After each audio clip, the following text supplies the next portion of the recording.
সচরাচর অনেকে বলে, ভাই আমার তো ওয়াসওয়াসার সমস্যা, আমার জিন জাদু কিছু নাই। কিন্তু আপনি তো হয়তো জানেন না যে ওয়াসওয়াসা কোথা থেকে আসে। আল্লাহ বলছেন যে শয়তান মানুষের অন্তরে ওয়াসওয়াসা দেয়। আল্লাযী ইউওয়াসউিসু ফি সুদুরিন নাস মিনাল জিন্নাতি ওয়ান নাস, যে যারা মানুষের অন্তরে কুমন্ত্রণা ঢেলে দেয় সেটা মানুষের মধ্য থেকে, জিনদের মধ্যে থেকে।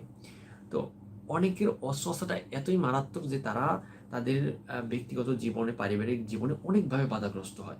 ধরেন একই কাজ সে বারবার করতেছে, সে উজু করতে গেলেও সে বারবার হাত ধুচ্ছে, সে ওয়াশরুমে গেল, সে ওয়াশরুম থেকে বের হচ্ছে না, সে বারবার হাত পা ধুচ্ছে আর মনে করতেছে না পাকি বুঝি কিছু লেগে আছে। আবার সে নামাজ পড়তে গেল এবং নামাজ পড়ার সময় সে বারবার সিজদা দিচ্ছে, অনেক সময় লাগতেছে। তো এটাকে আমাদের বর্তমান মেডিকেল সায়েন্স বলে যে ওসিডি, বা সূচিবায়ু যেটাই হোক। তো এই ওসিডি বা সূচিবায়ুর যে সিমটমগুলো, মূলত এটা এই ওয়াসওয়াসা আমরা যেটা বলি শয়তানের কুমন্ত্রণা, এটার সিমটম।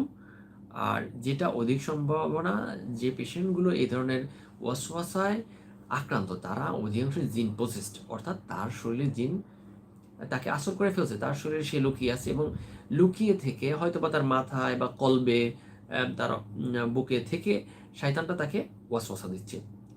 যে ধরেন ইমান নিয়ে ওয়াসওয়াসা দেয় অনেক সময়, সলাৎ নিয়ে, ইসলামের বিভিন্ন বিধিবিধান নিয়ে ওয়াসওয়াসা দেয় শয়তান। এছাড়া রাকাত সংখ্যা নিয়ে, যে আপনি নামাজ পড়তেছেন, নামাজ হয়তো 4 রাকাত, আপনি 5 রাকাত পড়ে ফেলেন অথবা 3 রাকাত পরে সালাম ফিরিয়ে ফেলেন। এভাবে রাকাত সংখ্যা মানুষকে সে ভুলিয়ে দেয়। আর এটা ভোলানোর মাধ্যমে সে মানুষকে ভিন্ন দিকে পরিচালিত করে।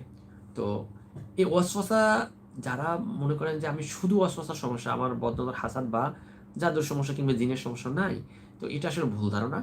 মূলত ওয়াসওয়াসা থাকলেও জিন কেন্দ্রিক সমস্যা রয়েছে, সেটা জাদুর কারণে হয়ে আসুক বা বদনজর বা হাসাদের প্রভাবে, যেটাই হোক, তার জিন কেন্দ্রিক সমস্যা রয়েছে।